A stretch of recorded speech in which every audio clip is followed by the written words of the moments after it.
Hi, I'm Amanda, and the case study I chose was Terri Schiavo. Terri Schiavo was a 26-year-old woman who suffered a major brain injury due to lack of oxygen during an unexpected cardiac episode. At the time of the incident, Terri was married with no children and the daughter of Robert and Mary Schindler. After Terri's brain injury, her husband Michael Schiavo and her parents worked feverishly together to get Terri the necessary treatment to restore her back to her original state. Terri received the best care and was the subject of many experiments to try and stimulate her brain. To the dismay of her family, Terri did not respond. It was determined that Terri would remain in a persistent vegetative state for the rest of her life. Terri's husband was successful in winning 2 large settlements for Terri. She was awarded $300,000 for medical malpractice from her primary caregiver, and she was awarded a trust of $750,000 for her ongoing care. 3 years after the incident, Terri's husband and parents had a falling out, and they no longer agreed on what would be the best care for Terri. Eventually, Michael had given up hope on Terri's recovery and wanted to remove her feeding tube. Well, of course, her parents were adamant that they did not want her feeding tube removed. So this began the 12-year legal battle to decide the fate of Terri Schiavo. Now, with this case, there is multiple ethical problems. First and foremost, there's an obvious conflict of interest on the behalf of Michael as well as on the behalf of the Schindlers. If they were to remove Terri's feeding tube, Michael would be the recipient of Terri's trust. So there's a financial problem there. It could be seen that his incentive is to just gain the money rather than what is the best interest of Terri. Same conflict of interest for Terri's parents. If she were to remain alive and in their care, they would be responsible for maintaining and managing that money for Terri's care. Don't necessarily think that that would be their motive, but the conflict of interest is there. There are other moral dilemmas with this case as well. For instance, if there is no hope for a patient's recovery, should life-sustaining treatments be continued? Who would make that decision? Should it be a husband? Should it be the family members? When a patient has not prepared a living will, to what measures should we go to prolong their life? What would that patient want? The Code of Ethics for Nurses specifically states that it is duty of medical personnel to uphold the patient's right to self-determination. Well, if that self-determination has not been made prior to the accident that puts the patient in the nurse's care, then who should make that decision? That's a good question. The reasoning behind Michael Schiavo wanting to remove the feeding tube was simple. He felt like he put in 3 long years trying to get the best medical care for Terri.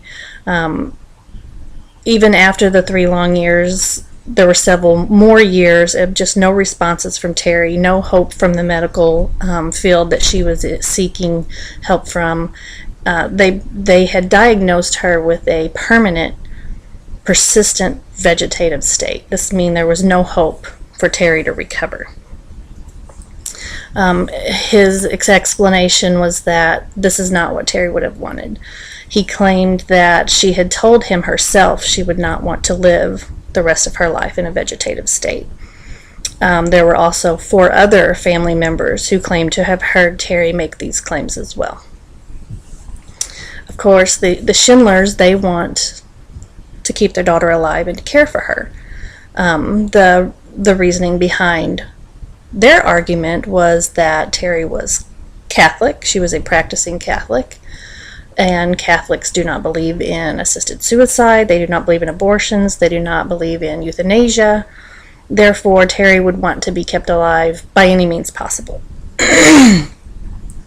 So they went to battle. They went to battle in the court system, and now the courts, all the way up to the President of the United States, all the way to the Vatican, discussed Terri's life.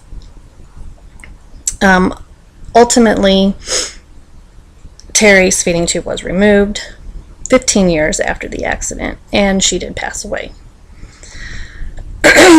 Leading up to that point, there were multiple legal battles, multiple court cases, multiple appeals filed by both parties for and for not to remove the tube.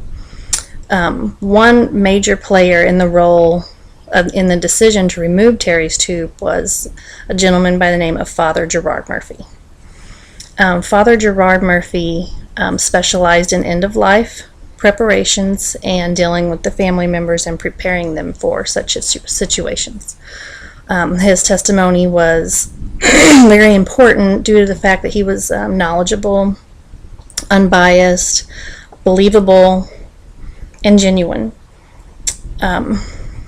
He explained that although, yes, she was Catholic, and yes, Catholics do not believe in euthanasia, self-assisted suicide, they do believe that heaven is your ultimate goal, and that you should be allowed to die if you're going to die. You can stop those measures to prevent your death.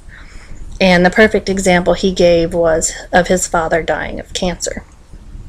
His father had cancer, was going to chemo treatments, and at some point it just became more painful for him to receive the treatments that were saving his life than it would have been to accept his fate and allow himself to pass away. So this leads us to why was Terri's story so widespread? This was a question that Michael Schiavo asked several times. People are allowed to die every day, so why were so many people against Terri dying? And I think the answer is, of course, it was widespread because the media knew about the battle due to the Schindlers trying to use the media on their side. However, social contract, I think, plays a big deal into this, because social contract states that morality consists as a set of rules of governing behavior that people should accept and expect of others. Well, when you remove Terri's feeding tube, ultimately she's going to die. So the question is this murder? I think the outcome of the case shows that this was not murder. This was simply allowing nature to take its course. But when you're faced in the public with a situation like this, and an action you do leads to the person's death, I think that a lot of people viewed it as killing Terri. And according to social contract, killing is just wrong. I think that was a big moral problem that people had with Terri's story. Another thing that comes to mind as far as ethics is the utilitarian theory. Utilitarians hold that the proper course of action is one that maximizes utility, usually defined as maximizing the total benefit and reducing suffering or negatives. Well, then you have to ask yourself, is Terri's life hooked to this feeding tube going to have more negative or more positive results? And I think the overwhelming outcome is that it would be negative results.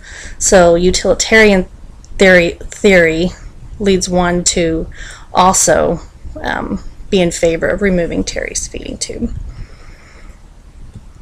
I think that Terri's story was important, and the outcome, I believe, was correct. And putting aside the personal feelings of Terri's family, as well as Michael Schiavo, and including her parents, the ethical thing was to let Terri die.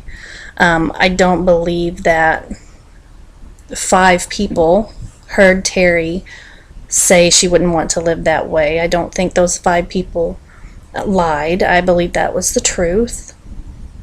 I also believe that the Schindlers would have done anything to keep their daughter alive. I think they wanted to care for her, but I also think that was more for their benefit rather than for Terri's benefit. Ultimately, the courts did decide that Terri would not have wanted to live that way, and her feeding tube was removed. And the one positive outcome from the case was public awareness about the importance of discussing end-of-life situations. It's very important to let your family know what your wishes would be so that you won't be in this situation. Thank you.